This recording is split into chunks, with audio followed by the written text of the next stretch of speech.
Namah Shivaya, muy buenos días. Bienvenidos a todos al Satsang.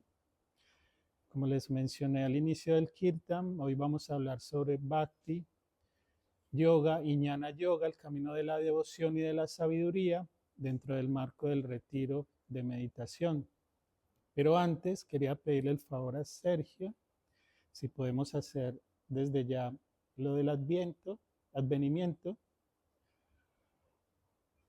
por un lado, para que la luz permanezca durante todo el satsang con nosotros y segundo, para vincularlo un poco a lo que voy a hablar el día de hoy.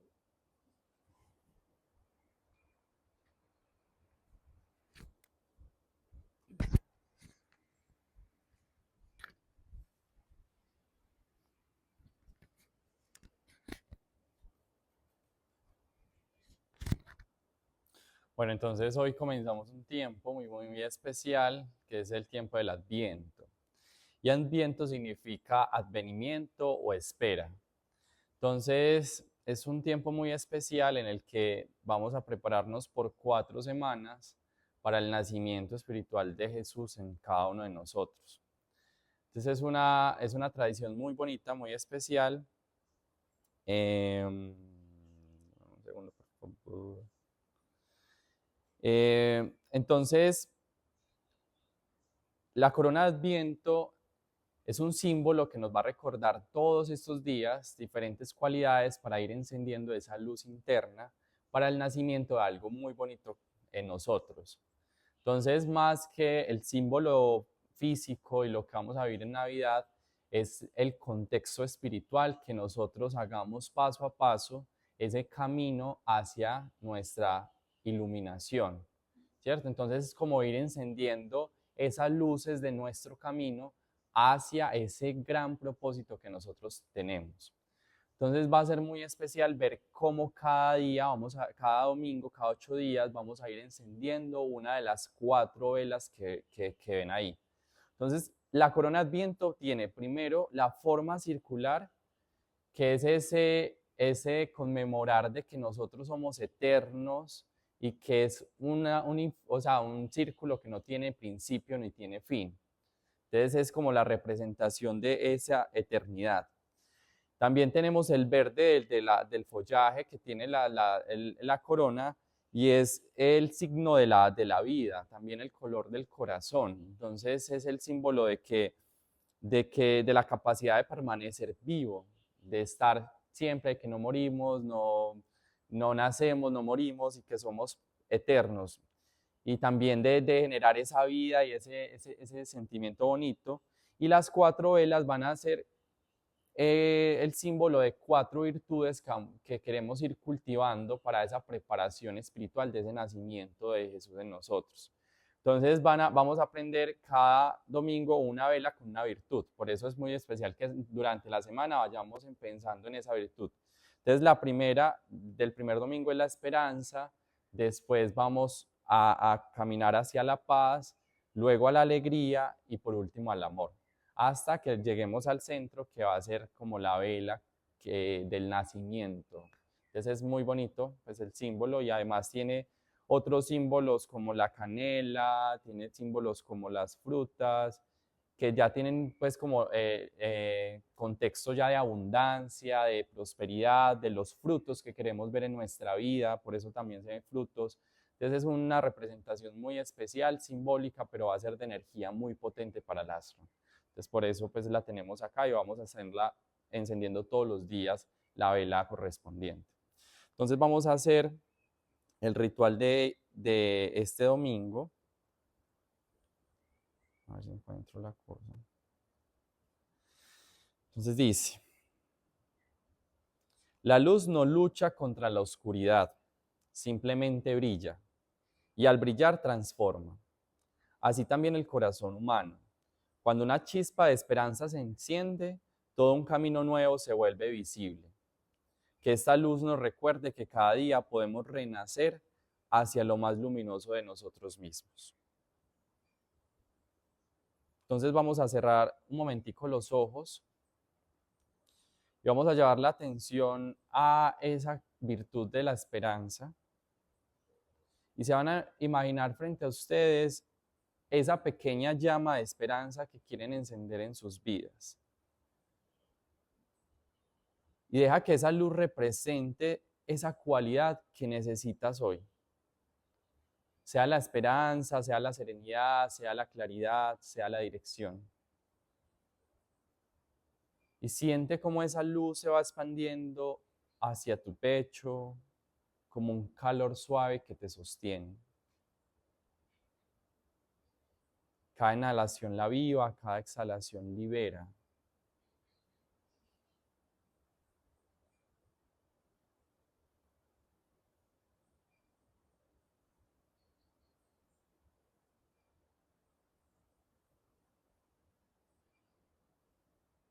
Y ahora vamos a extender todas las manos hacia la corona y la vamos a bendecir entre todos, poniéndole toda nuestra mayor intención, como un símbolo que nos recuerde cada día que somos luz, que somos eternos, que somos sabios, que somos dichosos.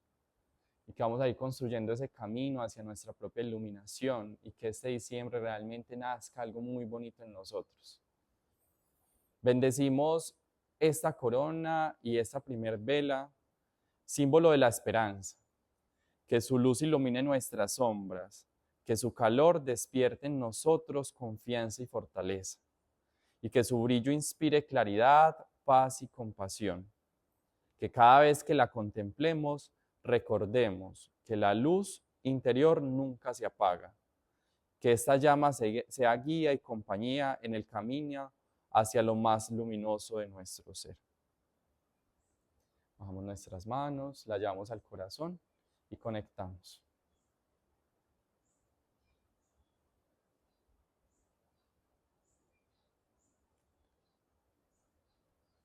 Y ahora le pedimos a Sandra y a Nicolás, que nos están visitando, encender la vela de este domingo. Son los responsables de darnos luz a este fin de semana.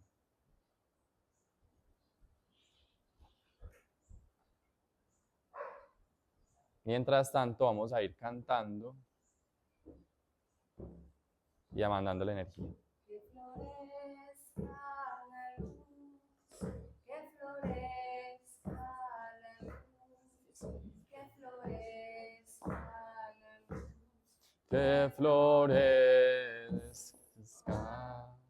Que florezca la luz, que florezca la luz, que florezca la luz, que florezca,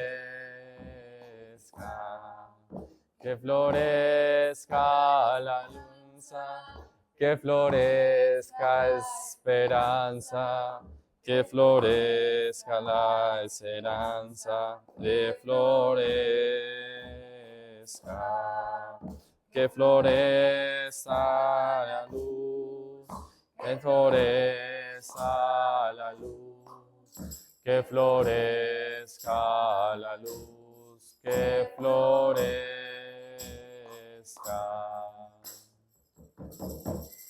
Entonces encendemos esta primer luz de Adviento, que su llama despierta en nosotros un corazón abierto, dispuesto a recibir, a escuchar y a renacer. Por último, la oración universal. Luz que habita en todas las cosas, enciende en nosotros la esperanza. Que nuestras palabras siembren paz, que nuestras acciones expresen amor y que nuestros pasos honren la vida. Que esa llama ilumine nuestro camino y el camino de todos los seres.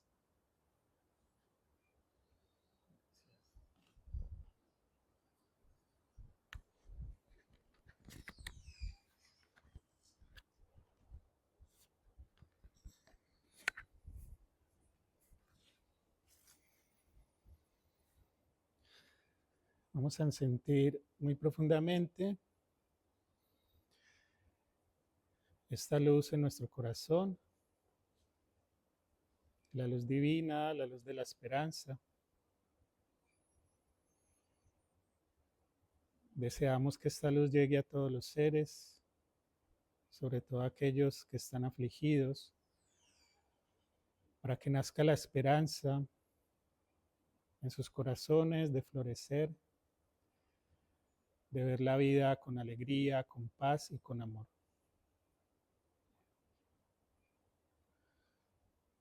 Om. Om. Om. Shanti, Shanti, Shanti. Om. Paz, paz, paz. Namah Shivaya. Vamos entonces a empezar con nuestro tema el día de hoy. Recordemos que estamos en el marco del retiro de meditación. El día de ayer en la mañana se habló del Brahmavidya y hablábamos que es como el conocimiento de Dios y las prácticas que nos llevan a esto. Hablábamos de los 5 principios, del yoga, de los 4 caminos. Y en la tarde hablaron de los 8 peldaños. También hablamos de los pasos para la meditación. Y el día de hoy vamos a hablar del Bhakti Yoga y del Jnana Yoga, del camino de la devoción y del conocimiento, y cómo estos están ligados a la meditación. Para empezar, debemos recordar que Sergio el día de ayer nos comentaba que los 4 caminos del yoga son un proceso de purificación de distintas impurezas que hay en nuestra mente, en nuestro corazón, que el Karma Yoga, el servicio desinteresado, ayuda a remover el egoísmo, el siempre estar esperando algo a cambio, lo transformo a través de ayudar a otros sin esperar nada a cambio,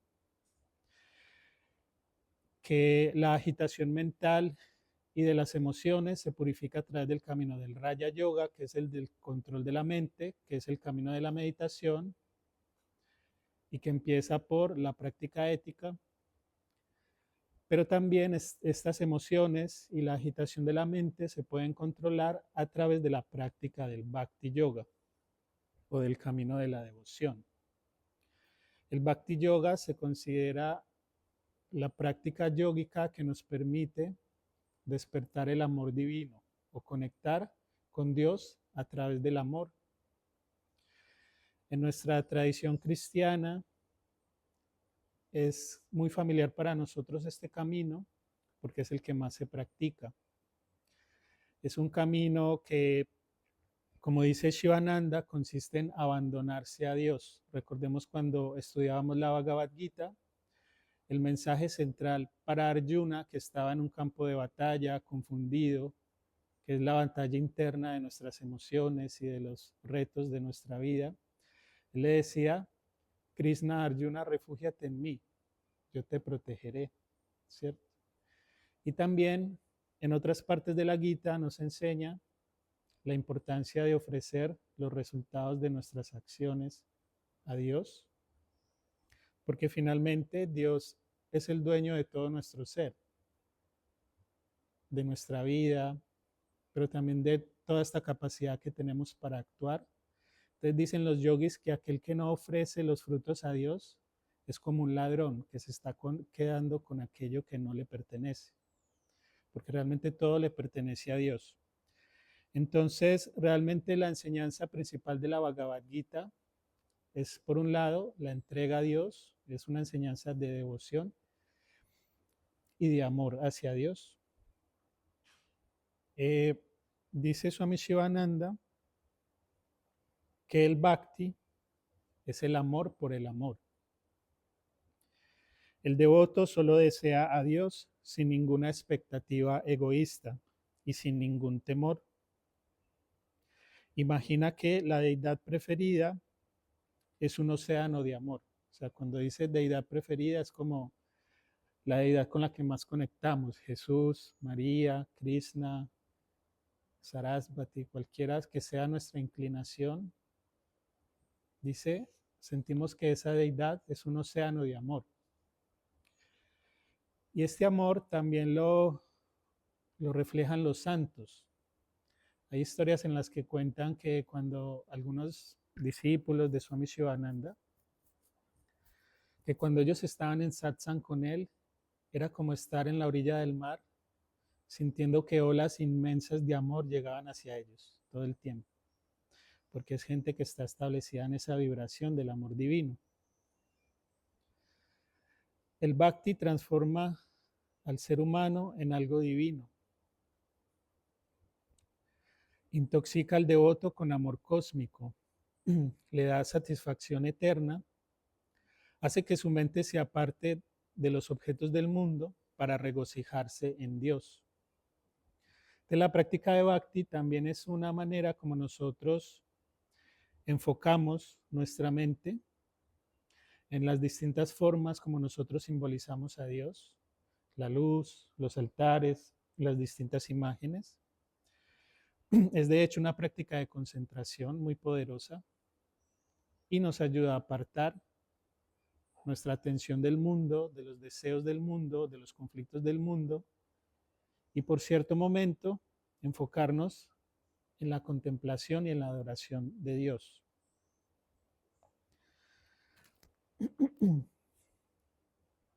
Bhakti no es un mero sentimentalismo, sino la compenetración de la voluntad y el intelecto hacia lo divino.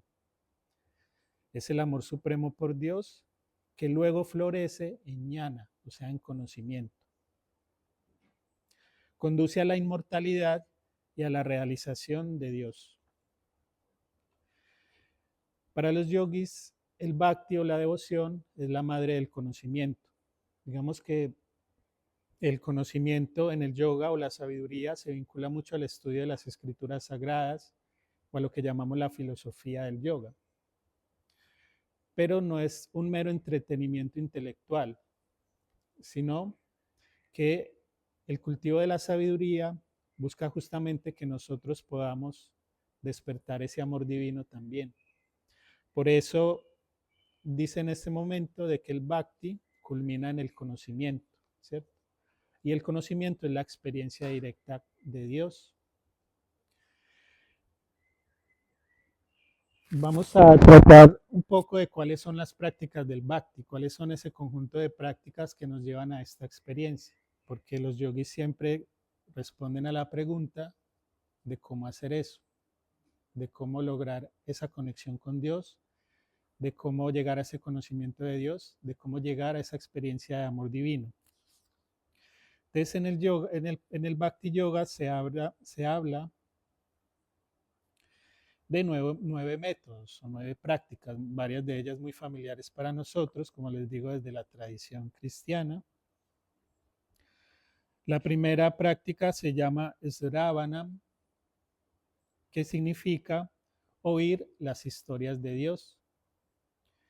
Es sentarnos en satsang también para escuchar las historias de Dios. Para nosotros lo más familiar es la Biblia, donde está toda la historia de Jesús, por ejemplo, los evangelios, donde nos cuentan las historias de Dios encarnado, del ejemplo también de amor puro que él irradiaba cuando enseñaba a todo el mundo, cuando curaba enfermos, cuando hacía milagros.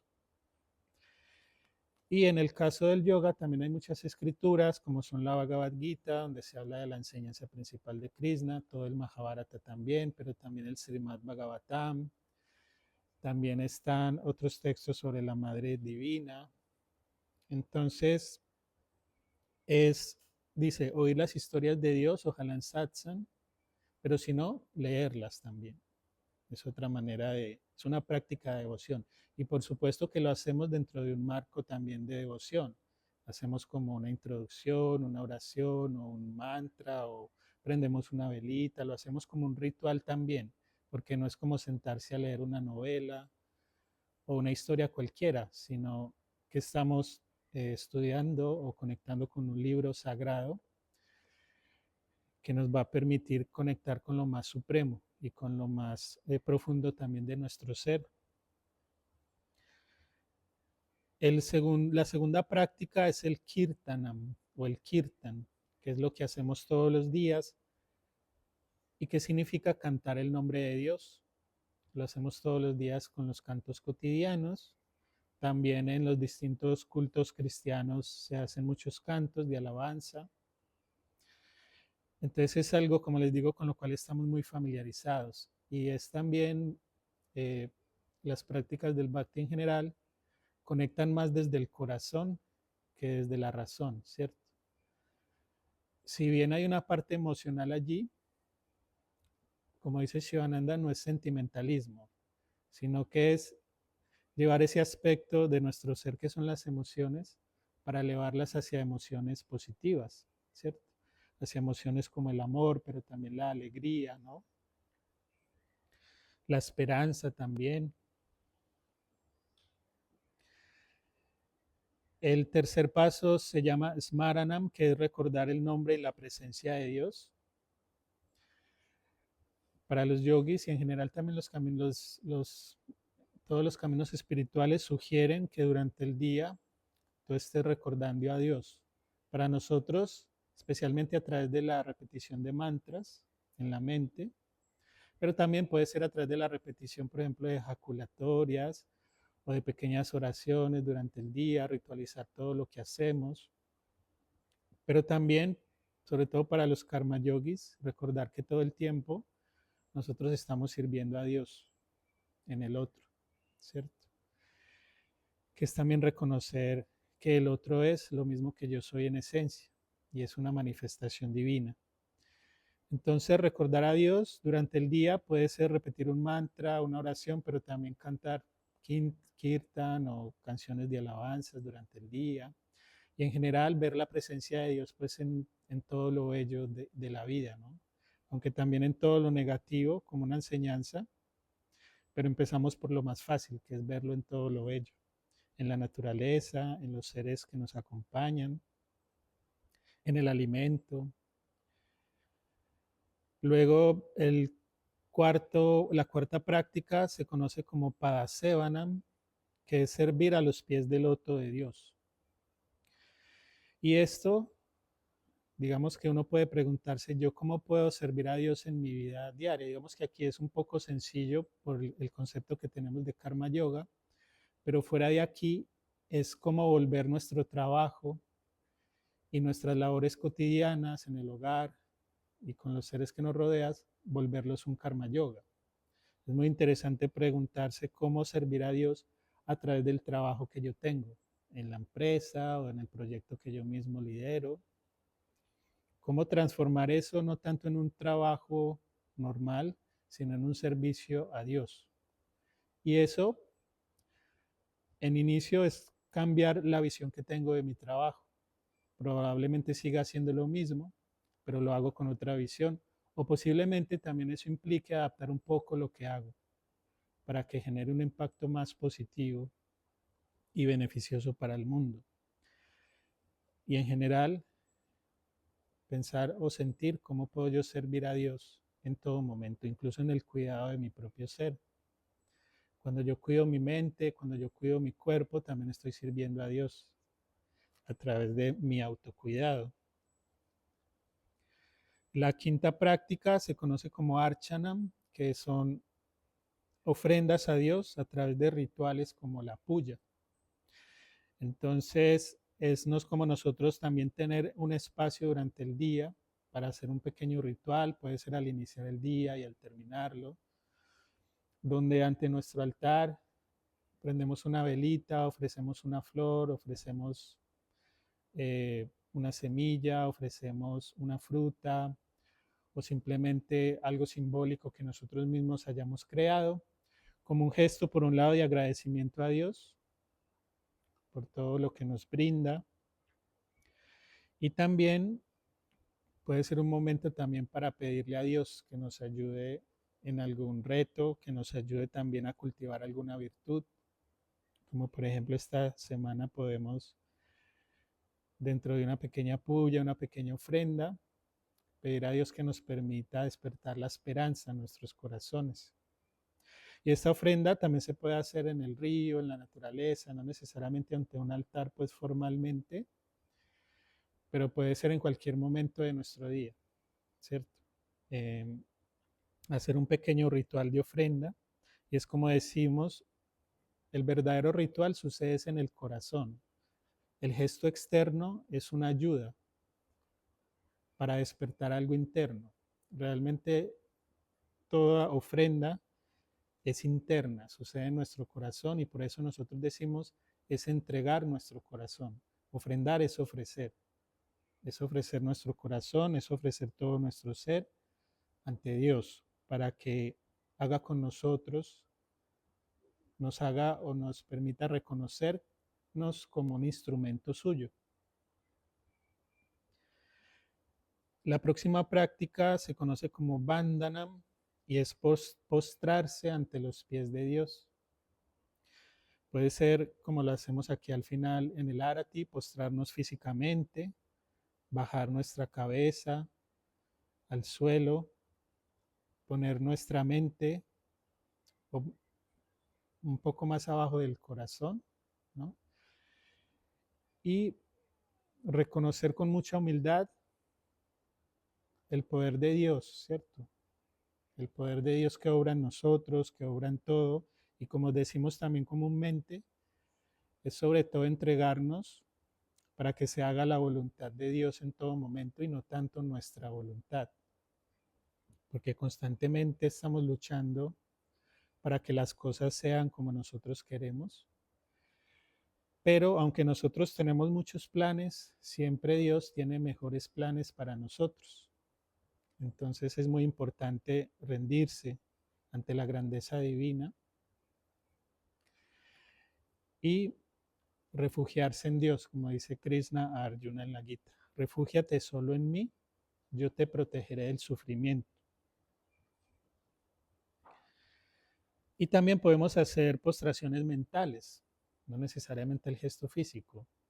Cuando sentimos asombro, cuando sentimos esa presencia de Dios en la naturaleza o en algún ser que nos inspira, como una postración mental.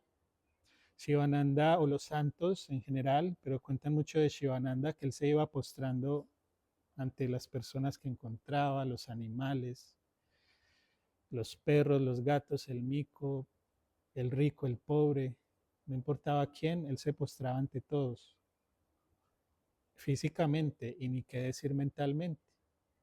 Entonces era como, ¿por qué? Porque estos seres tienen la visión de Dios en todo. Para ellos no ven personas solamente, ellos ven a Dios en todo momento. Entonces esa es una manera como nosotros también podemos ir desarrollando esa visión de Dios, postrándonos mentalmente ante su grandeza, incluso ante los seres que nos hacen daño. Alguna vez hubo una persona que intentó matar a Shivananda. Estaban en un satsang de noche, estaba todo oscuro y era una persona seguramente con algún conflicto pues en su mente. Y llegó con un hacha a golpear a Shivananda. Por fortuna estaba oscuro o el man del susto no tuvo buena puntería y le pegó fue al muro que había detrás y le alcanzó a dar uno en la cabeza, pero Shivananda tenía un turbante y no logró hacerle daño. El punto es que Swami Vishnu, que es el otro maestro, estaba allí, se abalanzó encima del agresor, lo golpeó y Shivananda permaneció intacto, pues no se alteró. Regañó a Swami Vishnu porque se había puesto violento, se había exaltado demasiado, le dijo que controlara sus emociones y después de que pasó como el alboroto, fue y se postró ante el agresor, le hizo una puya y pidió que lo liberaran pues, porque lo llevaron preso a la policía. El punto es que Shivananda allí no vio a un agresor, sino que vio a Dios, ¿no? Y esa es como la visión que desarrollan los sabios. Y obviamente es como algo que uno quisiera también desarrollar. Pero por lo menos ver estos ejemplos es demasiado inspirador. Hay otra práctica que se llama Dasyam, que es cultivar una sensación de ser el sirviente de Dios. Pero ya no es, o sea, decíamos que en el Padasevana es servir a Dios en los pies del loto, pero esto es más una actitud interna, de sentirme siempre como un sirviente de Dios, como aquel que siempre está a la orden, a la disposición de hacer lo que Dios me pida, ¿cierto? Que como les decía, no es siempre lo que yo quiera, sino lo que Dios quiera. Y esa es una enseñanza muy importante para nosotros soltar un poco como esa tensión que tenemos en todo momento, dicen los yogis, de manipular el mundo para generar una satisfacción interna. Esa manipulación del mundo nunca va a funcionar, nunca va a terminar por lo general en lo que nosotros queremos. Siempre va a haber situaciones que van a resultar diferente a lo que deseamos. Entonces los yogis sueltan eso y están siempre a esa disposición de lo que Dios quiere hacer con nosotros. La siguiente práctica se conoce como Sakyam, que es generar una sensación de amistad con Dios. Como les digo, es una actitud interna. En la anterior era sentirse como un sirviente de Dios y en esta es sentirse como un amigo, ¿cierto? Sentir a Dios como un parcero, como alguien a quien yo le hablo con confianza, no con miedo, sino realmente a alguien a quien yo le confío, a quien escucho sus consejos, a quien acudo también para recibir ayuda, pero también uno con los amigos siempre está ahí a disposición de lo que ellos necesiten, apoyarlos, ayudarlos a evolucionar. Y en este caso es muy similar al anterior, es estar ahí siempre a disposición de lo que Dios necesite como un amigo para servirle. Y es como un amigo en todos los seres, ¿cierto? Hay una parte de la Bhagavad Gita donde dice que el sabio es el amigo de todos los seres. Es a esto a lo que se refiere. Es volverse amigo de todos los seres, no verlos como extraños, ni como enemigos, ni como gente rara, sino todo lo contrario, como seres que son mis amigos, en los cuales yo puedo confiar y sobre todo que ellos puedan confiar en mí, de que yo sea como un refugio también para su dolor, pero también un apoyo para sus retos. Y la última práctica es Atmanivedanam, que es el rendimiento completo a Dios. Que esto ya es un poco de lo que mencionábamos antes, y es que se haga su voluntad y no la mía. Es rendirse a los pies de Dios en todo momento, es soltar nuestras expectativas y dejar que sea lo que Dios quiera. También hay 5 actitudes que es un poco similar a lo que acabamos de mencionar. Es sentir que Dios es paz, es sentirse como el sirviente de Dios, es sentir a Dios como un amigo, es sentir a Dios como un niño divino. En, en la tradición yógica también se habla del baby Krishna, así como el niño Dios. Y es también conectar con Dios desde la ternura de un niño. Y Dios como un amante, ¿cierto? Como cuando nosotros estamos enamorados y ese ser se vuelve casi que todo nuestro mundo. Asimismo con Dios, enamorarnos de Dios. Como les decía, el Bhakti permite purificar la agitación de la mente y las emociones. Y con esta serie de prácticas y esta serie de actitudes podemos llegar también al conocimiento de Dios. El conocimiento de Dios es la experiencia de Dios. Es ver a Dios y sentir a Dios en todo. Y ahora vamos a vincularlo con el camino del Jnana Yoga, que es el yoga de la sabiduría. Swami Shivananda habla de algo que se llama el Para Bhakti y Jnana. Para significa supremo. ¿Cuál es el supremo Bhakti? Entonces dice, la forma superior de devoción es Jnana o conocimiento o sabiduría. Ambos son la misma cosa. La única diferencia es que el Bhakti utiliza la emoción, mientras que el Jnana se sirve del intelecto, ¿cierto? El Bhakti es a través del corazón, el Jnana a través del intelecto. El Bhakti empieza en amor, mientras que el Jnana en razón. Pero el fin de ambos es el mismo, la unión con la divinidad. Entonces vamos a ver qué es el Jnana y ver cómo ambos nos llevan justamente a ese mismo destino. El Jnana se conoce como el camino de la sabiduría o del conocimiento divino y normalmente es un proceso que se hace de la mano de un guru, de un maestro espiritual. Cuando no tenemos la posibilidad de conectar con un guru o con un maestro, lo hacemos por lo menos a través de escrituras de estos maestros. Por eso aquí todo el tiempo estamos estudiando a Shivananda, a Swami Vishnu, sus textos, porque ellos nos disminuyan este conocimiento de una manera que sea fácil para nosotros comprenderlo. Pero si tenemos la posibilidad de hacerlo de la mano de un maestro, es muy importante. Y para los yogis hay como distintos niveles de gurus.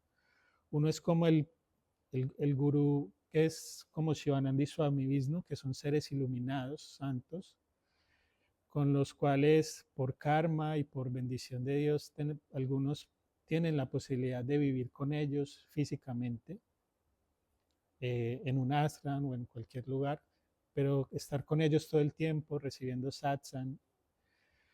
Y otros que no tenemos esa posibilidad, al menos podemos acercarnos a profesores o a personas que ya tienen un proceso, ¿no? Como que ya llevan un proceso de aprendizaje, de intentar comprender todo esto y de practicarlo, y que nos pueden guiar un poco en nuestro proceso como principiantes. Y la práctica del Jnana Yoga o del cultivo del conocimiento también tiene un método. En el yoga todo tiene un método, que es el cómo lograrlo, un paso a paso. En el Jnana Yoga son 3 pasos solamente. Pero para esto, dicen los yogis, también hay como un proceso de preparación que logramos a través de la práctica de los otros caminos del yoga. El servicio desinteresado, karma yoga, para purificar el egoísmo, la práctica de Raya Yoga y de Bhakti Yoga para purificar la agitación de la mente, que es meditación y devoción, y práctica ética. Y esto nos ayudan a preparar el terreno para poder ser aptos para el camino del Jnana Yoga. Porque el camino del Jnana Yoga, como les decía ahorita, no es solamente el cultivo de ideas intelectuales, porque uno puede sentarse a leer la Bhagavad Gita o la Biblia o los Upanishads, que son textos filosóficos del yoga, y llenarse de ideas muy tesas, y Dios es el absoluto, y yo soy el absoluto, pero quedarse solo ahí en el intelecto y seguir actuando con egoísmo, seguir con la mente agitada, con un montón de conflictos internos, y eso no es jnana. El jnana busca que todo este conocimiento intelectual se vuelva una experiencia directa. De los yogis dicen que hay unos medios que debemos cumplir. El primero de ellos es viveka, que es el discernimiento entre lo real y lo irreal. Entonces ya entra ahí como una transformación en nuestra visión de las cosas. Para los yogis lo real es que Dios es todo, de que Dios es lo único real, de que todos los seres, todas las cosas, toda la creación, todas las experiencias son manifestación divina. Y lo irreal para los yogis es aquello que niega esa presencia de Dios en todo, que es lo que llamamos nosotros el dualismo, la ignorancia espiritual, donde nos vemos como seres separados, unos distintos de otros, donde vemos a Dios como algo lejano y no realmente como algo realmente palpable en todo lo que vivimos. Entonces el primer paso o el primer medio o el primer requisito que requiere un practicante de Jnana Yoga es tener ese discernimiento. Desde ahí nos está diciendo que requerimos un proceso previo para llegar ahí. El jnana no es que yo quiero de una entrar a estudiar las escrituras. Si, por ejemplo, Swami Swarupananda, que fue un discípulo de Swami Vishnu, y él es el acharya o el maestro del ashram de Bahamas, él cuenta que con Swami Vishnu, antes de poder, y seguramente era lo mismo que hacía Shivananda, antes de poder sentarse a estudiar los Upanishads o el Vedanta, los mandaba a hacer karma yoga todo el día, a barrer el bosque, las hojas, pero a hacer karma yoga todo el día, y al final se sentaban a estudiar. Porque él decía que si no, o sea, si primero no hacían karma yoga, era imposible poder comprender estas escrituras. Luego viene el otro medio que es vairagya, que es desapego. Entonces ya miremos justamente cómo para llegar al jnana tenemos que tener un proceso previo, ya debemos tener la capacidad del desapego, que es un reto para todos. en muchos aspectos, pues, la familia, la riqueza, la fama, los distintos placeres, las comodidades. Eso no significa ser un mártir, pues, ni significa irse lejos de esos seres, de esas cosas, no, sino que aunque yo esté en presencia de ellos y de estas cosas, lo haga con desapego, reconociendo que todas las cosas en este mundo son perecederas y que nosotros los aspirantes espirituales buscamos lo que es eterno, lo que nunca perece. El otro requisito lo llaman las 6 virtudes, Shat Sampat. Entre ellas está el control de la mente, el control de los sentidos, la resistencia o la capacidad de poder soportar los pares de opuestos, la austeridad, la fe, ¿cierto? Entonces, para nosotros poder controlar la mente, los sentidos, pues tenemos que hacer unas prácticas previas. Karma Yoga, Bhakti Yoga, Raya Yoga. Todo esto es necesario para poder practicar ñana. Y el último requisito es mumukshutva, que es un deseo ardiente por liberación espiritual. O sea, uno cuando se introduce en el camino del yoga no lo hace por volverse un filósofo, ni por volverse un man o como, sí, muy sabio, no. Es porque quiere alcanzar la iluminación. Ese es el propósito del ñani. Es ya elegir esa como su única meta, la liberación espiritual. No volverse rico, ser famoso, no, es la liberación espiritual. Y la liberación espiritual es comulgar con Dios, es experimentar a Dios. Es como la palabra iluminación, a mí me gusta también asociarla cuando decimos se nos prende el bombillo. Ese prenderse el bombillo es darse cuenta de que ya somos eso. Para los yogis no es buscar algo que está lejano a nosotros. Es como también el concepto de advenimiento. Nosotros esperamos la venida. Y los yogis dicen, este esperar la venida no es más que un proceso de reconocer de que siempre ha estado aquí en nuestro interior Dios, de que realmente nunca se ha ido. Pero es como una manera de nosotros ritualizar el reconocimiento de que siempre ha estado aquí en mi corazón y en el de todos los seres. Y si bien estos son los requisitos, viveka, discernimiento entre lo real y lo irreal, vairagya, desapego, shat sampat, la práctica de virtudes y mumukshutva, el deseo de liberación, esto es apenas los requisitos previos. Luego viene la práctica como tal del ñana, que consta de 3 pasos y el último de ellos es la meditación. El primero, que se conoce como Sravanam, es oír la verdad a través de un maestro, ¿cierto? Es lo mismo que en la práctica de Bhakti, el Sravanam, que es escuchar las historias de Dios, pero en este caso con una actitud diferente, ¿no? Que es más ya desde el intelecto, desde la comprensión y la transformación de la visión, de la realidad. Oír la verdad a través de un maestro o a través de un guru. Ojalá un maestro que ya encarne esta sabiduría, que sea un ejemplo vivo de las escrituras sagradas, y si no, por lo menos a través de personas que ya tengan un proceso de aprendizaje, que nos puedan orientar, y si no, en última instancia, que nosotros mismos nos sentemos a leer las escrituras. Es muy importante. Digamos que si el karma nos favorece, podemos encontrar a ese guru y sentarnos a sus pies, pero si no, igual nosotros solos podemos hacer algo para introducirnos como en este proceso y ya por gracia divina seguramente podremos comprender y por esfuerzo y por disciplina en la práctica de los otros caminos podemos llegar a ciertas comprensiones de esto.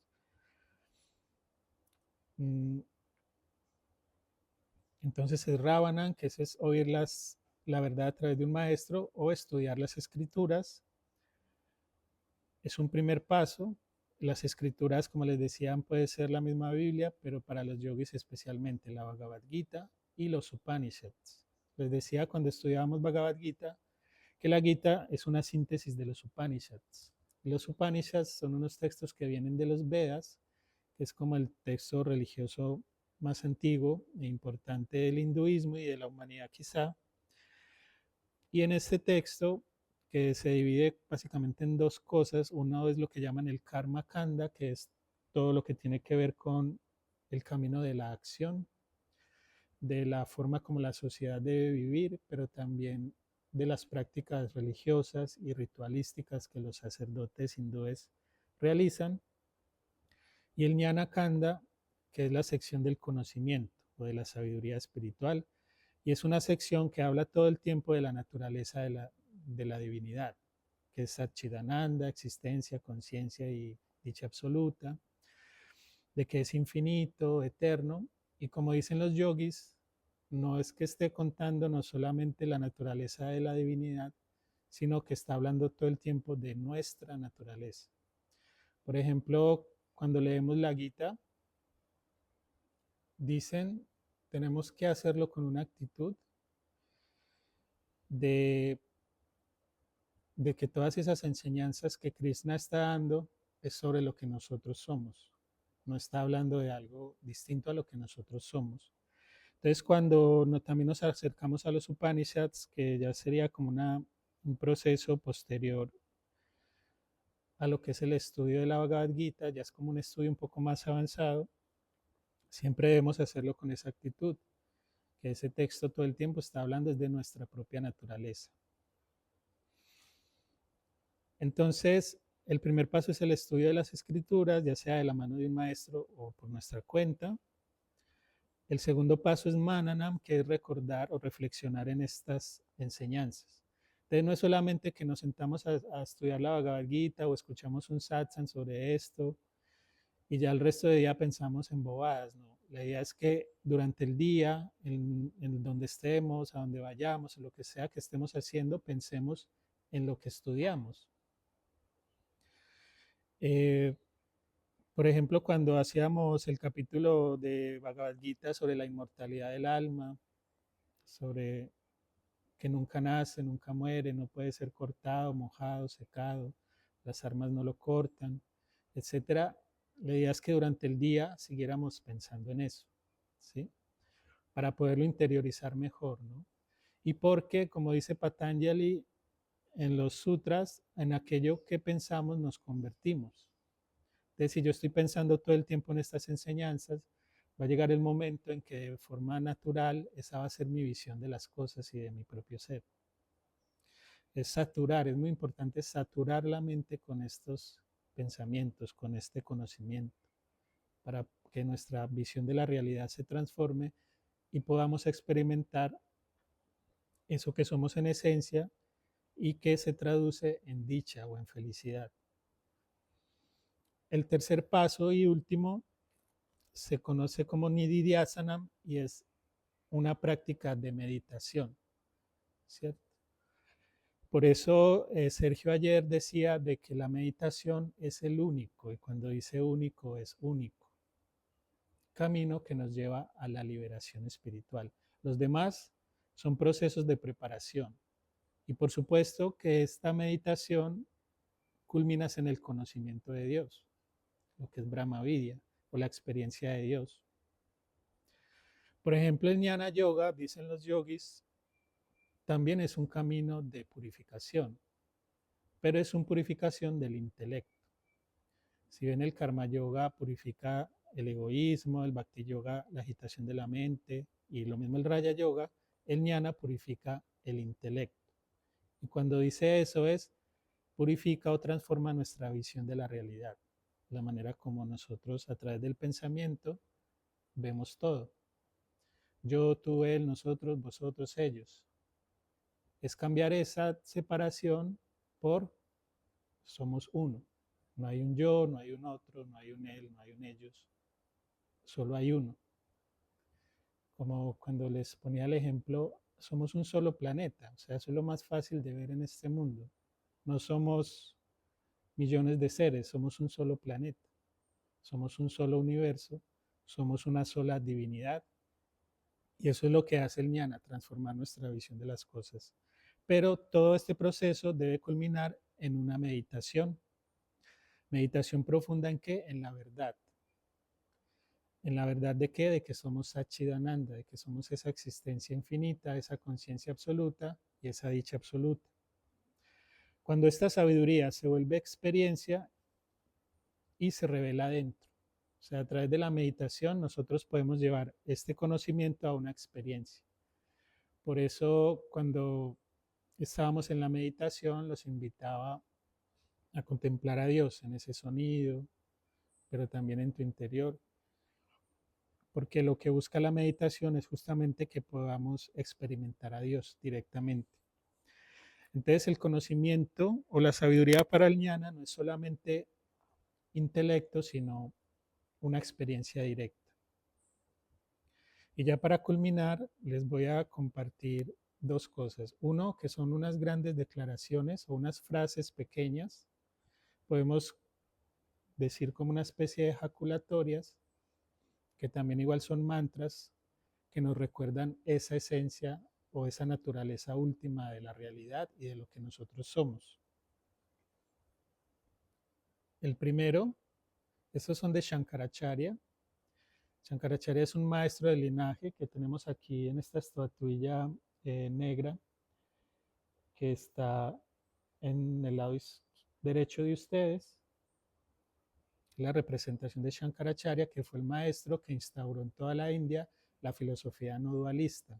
Antes de él, habían muchas corrientes y ellos entraban en debate y la regla era que el que ganara el debate, el que perdía se volvía discípulo del que gana el debate. Entonces Shankaracharya fue uno de los maestros que participó como de estos debates, los ganó todos pues e instauró el no dualismo, la visión de que no hay multiplicidad sino solamente unidad. Esa es la filosofía no dualista en toda la India. Y tiene unas frases o unos mahavakyas que llaman, que resumen esa enseñanza. El primero se llama, es de tres frases. Brahma Satyam Jagat Mityam Jivo Brahma Ivana Paraha. Brahma Satyam significa solo el ser supremo o Dios es real. Dios es lo único real. Todo lo que existe, todo lo que vemos, todo lo que oímos, todo lo que experimentamos y nosotros mismos es Dios. Todo es Dios. Dios es lo único real, eso significa. El universo es irreal, pero cuando dice el universo es irreal, está diciendo que no es distinto de Dios. Está diciendo de que no hay multiplicidad, de que no hay separación, de que no hay dualismo. El dualismo, la separación, la multiplicidad es irreal. A eso se refiere cuando dice el universo es irreal. Esa es la visión dualista de separación, de multiplicidad. Entonces está diciendo el universo es irreal en ese sentido, pero es real cuando reconocemos que Dios es todo ese universo. Es como por decirlo así. Jivo Brahma Ivana Paraha significa que el alma individual o mi propio ser y el ser supremo son idénticos, son uno y lo mismo. Entonces Dios es lo único real, el universo o la multiplicidad es irreal, mi alma y Dios son uno y lo mismo. Eso es lo que, como unas declaraciones de Shankaracharya, o como nosotros podemos sintetizar este conocimiento. Luego vienen otros que provienen de los Upanishads, que no son de Shankaracharya, sino dicen pues que igual los Vedas y todas estas escrituras sagradas, incluyendo la Bhagavad Gita, son revelaciones divinas, directas de Dios. El primer Mahavakya dice Prañana Brahma, que es Dios es conciencia, o Brahman es conciencia pura. Aham Brahmasmi, yo soy Brahman, es afirmar de que yo soy esa conciencia infinita. Tatuamasi, tú eres eso. O sea, no solamente soy yo, sino también tú eres eso. Tú eres una conciencia absoluta. Y Ayamadma Brahma dice, este ser es Brahman o este ser es lo absoluto. Entonces son como unas declaraciones que todo el tiempo nos están recordando qué es lo que somos en esencia, o es como unas frases en las que se sintetiza toda esa sabiduría. Brahman o Dios es conciencia, yo soy Brahman, es decir, yo soy ese Dios, esa conciencia, tú eres eso, este ser, podemos decir todo, es Brahman o esa divinidad. Vamos a dejar allí. Digamos que hay otros métodos también que son los que hemos practicado en otros momentos, como por ejemplo en el kirtan que cantamos, yo no soy el cuerpo, no soy la mente, no soy las emociones. Pero es también un poco para nosotros desarrollar ese viveka o ese discernimiento entre lo real y lo irreal.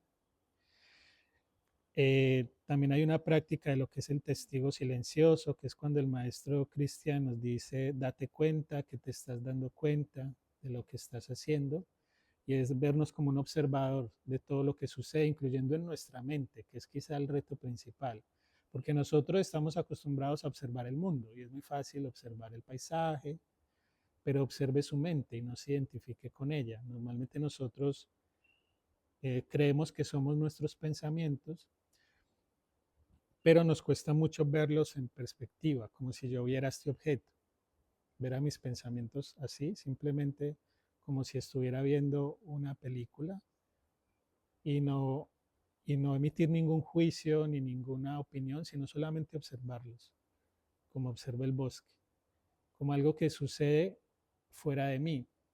Cuando logro hacerlo así, logro una separación entre mí, entre yo o la conciencia que soy y mi mente, y esa es como la práctica del testigo silencioso. Cuando dice silencioso es que no emite ningún juicio, sino que simplemente observa y ya. Eh, Espero que les haya quedado pues alguna idea interesante al menos de esto y sobre todo como la motivación de seguirse sumergiendo en la práctica espiritual en general, de valorar todas las oportunidades que tenemos de servir. Swami Shivananda dice que el mayor bhakti y la mayor sabiduría es el servicio desinteresado. Porque de nada sirve yo quedarme todo el día haciendo puya, cantos y dejar que el mundo se caiga a pedazos. Ni de nada sirve yo estar todo el día estudiando los textos más filosóficos, llenarme de ideas muy sabias y no ayudar al otro que lo necesita. Finalmente, si ustedes estudian la vida de estos maestros, se dan cuenta que ellos volcaron toda su vida al servicio. Y una de las maneras, o quizá el servicio más importante, es compartir el conocimiento divino. Entonces, que podamos cada uno de nosotros orientar todos nuestros actos para que, no solo para que podamos desarrollar esta devoción y esta sabiduría, sino para que todos nuestros actos puedan ser de beneficio para el mundo, porque reconocemos que el mundo es Dios y que servimos a Dios en todo momento y en todo lo que hacemos, incluyendo en nuestro autocuidado. Vamos a cerrar, a cantar el mantra final, deseando que estas enseñanzas queden en nuestro corazón.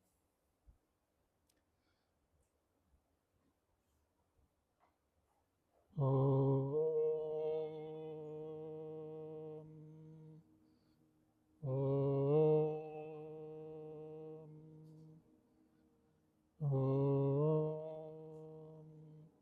Vamos a cantar el Trayambakam por nuestro amigo Cristian.